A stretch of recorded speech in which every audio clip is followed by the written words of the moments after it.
Welcome to The Explainer. Today, we're tackling a question that feels so simple, you've probably never even thought to ask it. How do we actually see the world?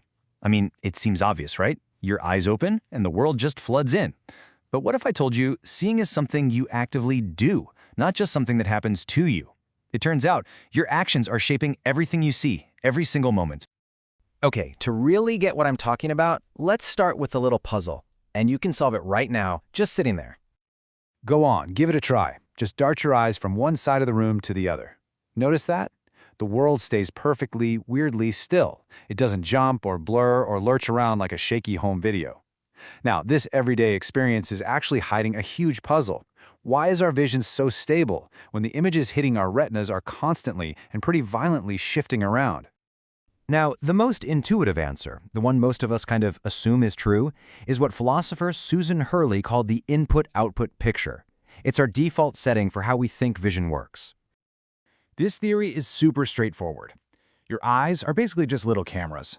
They capture light, they send that raw data to your brain, and the brain, well, it develops the photo, so to speak. Your actions, like turning your head, are just a way to point the camera at something new. In this view, perception and action are two completely separate steps. First you see, then you act. Simple as that. So the flow looks like a neat little assembly line. You move, your eyes get new information, your brain builds a new picture. It feels logical, right?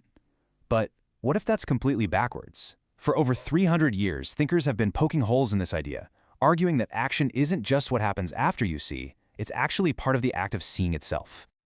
And the first big challenge to that camera in your head theory came from some early philosophers.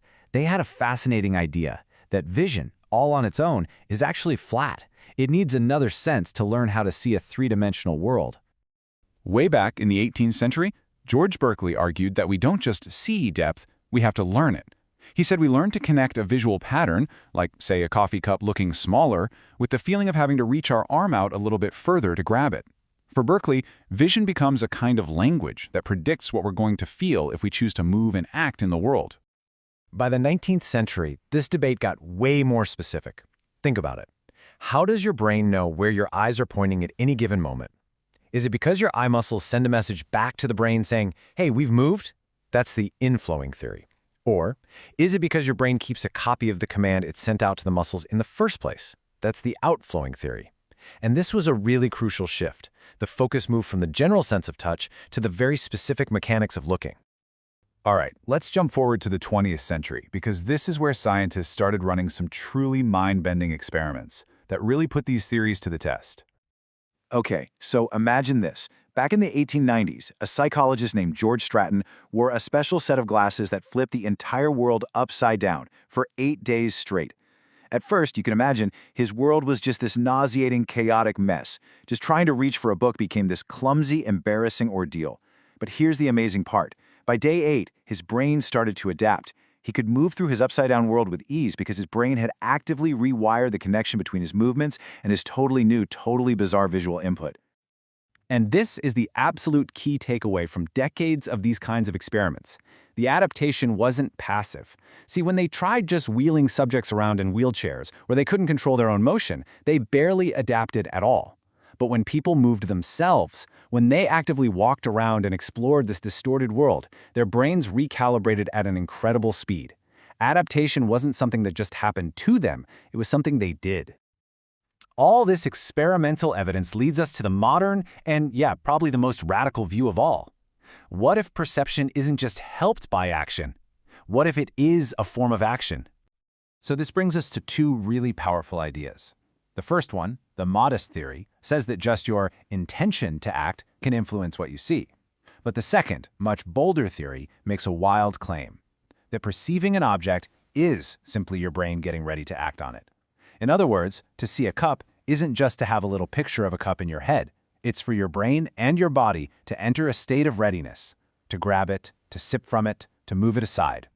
And this idea has a name. It's called the disposition theory. It basically says that seeing a cup to your right isn't about some mental photograph. No. It's about your brain lighting up a whole network of potential actions relative to your own body. The exact muscle commands for reaching, the number of steps to walk over, the turn of your head to look at it. In this view, All your senses, sight, sound, touch, they all feed into one single unified map of the world that is built for one thing: action. So, after this journey through 300 years of philosophy and mind-bending science, where does that leave us? What is seeing, really? Well, we've gone from thinking about the eye as a passive camera to understanding that our entire body is an active, engaged perceiver. The simple act of seeing is not a simple input. It's not a photo-taking process at all. It is a skillful, active engagement with the world around you, a skill you've been building and honing over a lifetime of moving around. Seeing is something you do, not something that just happens to you. And this completely reframes how we think about perception. It's not some fixed biological camera setting. It's a dynamic, living ability. And that leaves us with a final, pretty wild thought to ponder. If seeing is a skill, just like playing the piano or learning a new language, can you actually practice it and get better at it?